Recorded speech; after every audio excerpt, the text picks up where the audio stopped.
நாம் ஒரு பேச்சாளர்கள் என்று அறியப்படுகிறதை காட்டிலும் செயலாளர்கள் என்று அறியப்படுகிற ஒரு வாழ்க்கை வாழ வேண்டும்.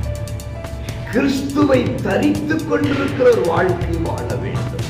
நம்முடைய கிரியைகள் பேச வேண்டும். அன்புக்குரியவர்களே, இரட்சகராம் இயேசுவின் இன்ப நாமத்திலே உங்களை மனதார வாழ்த்துகிறேன். ஏசப்பா உங்களை ஆசீர்வதிப்பாராக.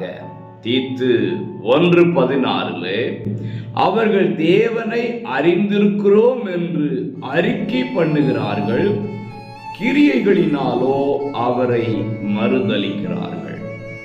அறிக்கை பண்ணுகிறார்கள், மறுதலிக்கவும் செய்கிறார்கள்.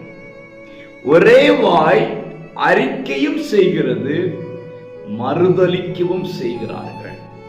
அறிக்கை செய்வது வாயில் நடக்கிறது, மறுதலிப்பது கிரியையில் நடக்கிறது.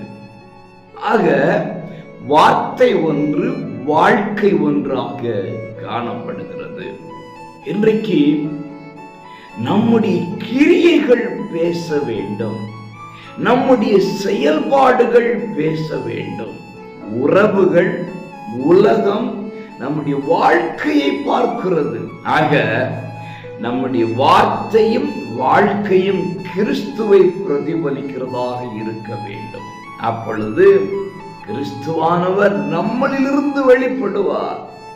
அவருடைய வல்லமை நம்மளிலிருந்து வெளிப்படும். நம் மூலம் அற்புதங்களை கர்த்தர் செய்வார். இன்றைக்கு வார்த்தையினால் மட்டுமல்ல, வாழ்க்கையினாலும் கிறிஸ்துவை பிரதிபலிக்கிறவர்களாக வாழ்வோம். ஆசீர்வாதம் பெற்றுக் கொள்வோம். God bless you.